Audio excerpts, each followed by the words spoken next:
Olá, você que tem acompanhado a leitura dos evangelhos. Nós concluímos os evangelhos sinóticos, Mateus, Marcos e Lucas, e agora nós entramos no evangelho de João. Caso você tenha perdido algum desses vídeos, você pode entrar no nosso canal, Paulino da Silva, e ali acompanhar de forma panorâmica, cerca de 10 minutos cada vídeo, como estamos também fazendo esse vídeo aqui, que você também pode compartilhar caso ele tenha abençoado a sua vida.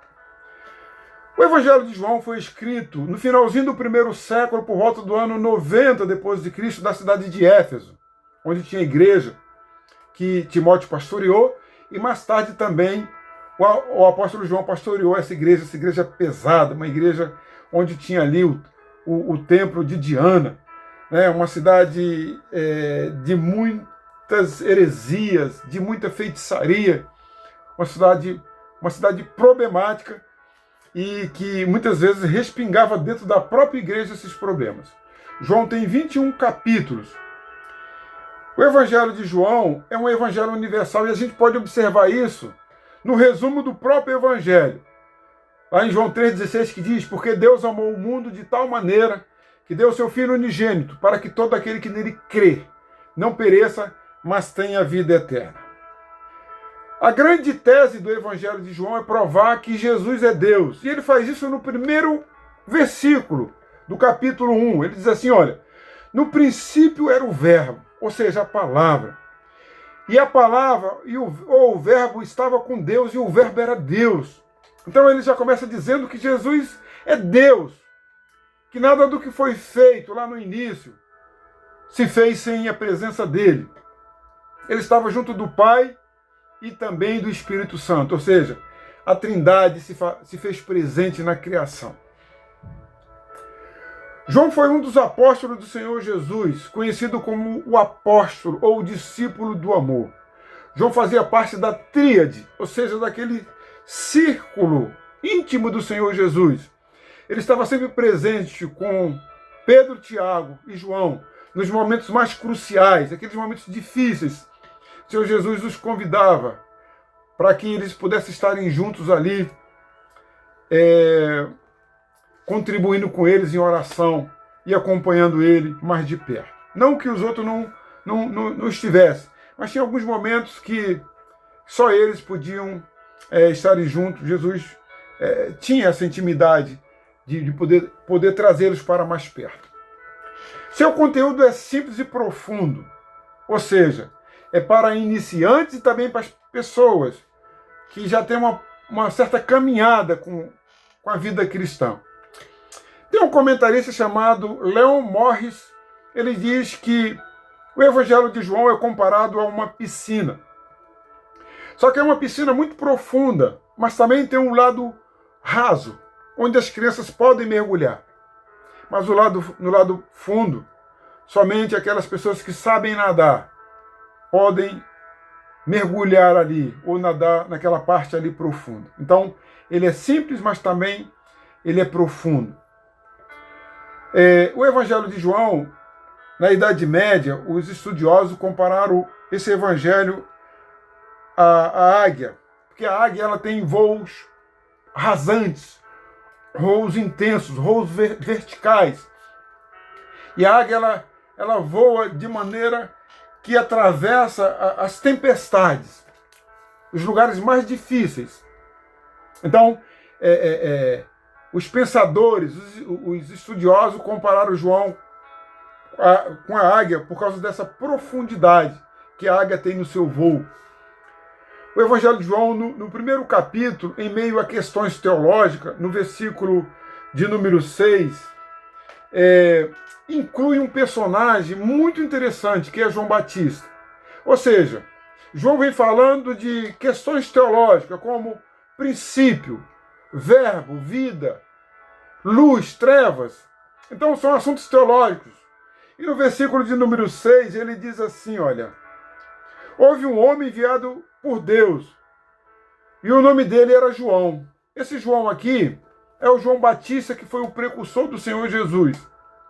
Então, em meio a essas questões teológicas profundas, o evangelista João, ele inseriu o precursor do Senhor Jesus, devido à importância que João Batista teve, a missão que ele teve de anunciar a chegada do Messias. Em João 1,29 ele diz assim, João Batista: eis o Cordeiro de Deus que tira o pecado do mundo.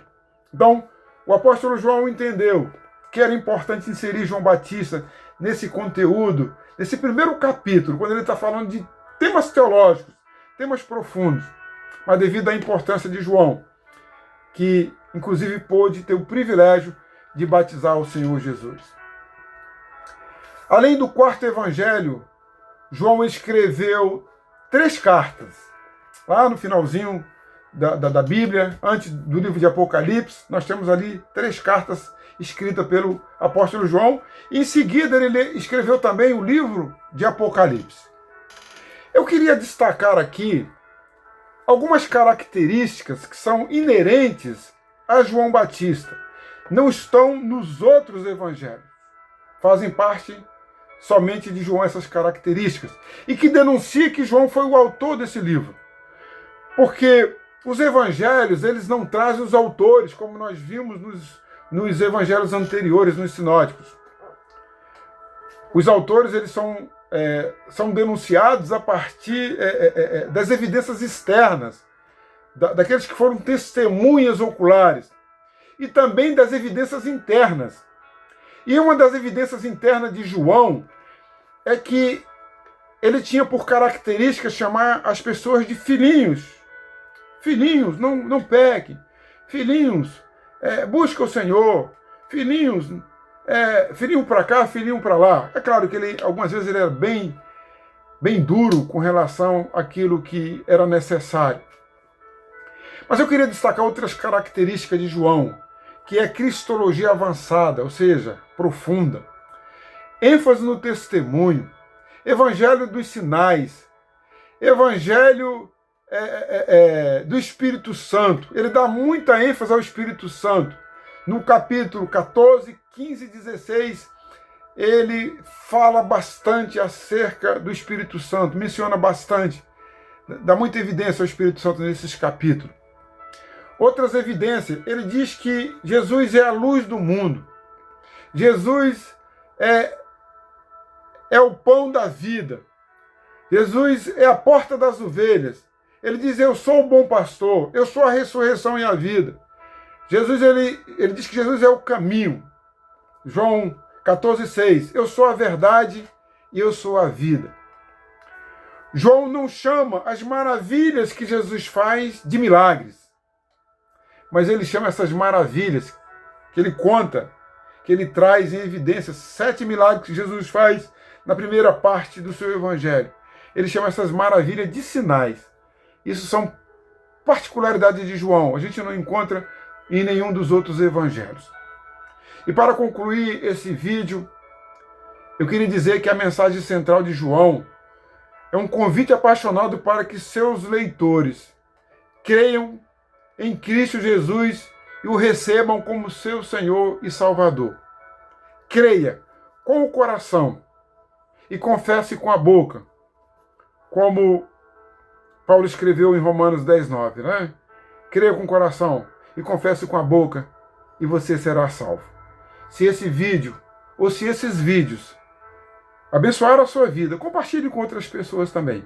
Se inscreva lá no canal e que Deus continue abençoando a sua vida. E obrigado aí por gastar aí esse tempo e poder ouvir esses vídeos. Um abraço e fiquem com Deus.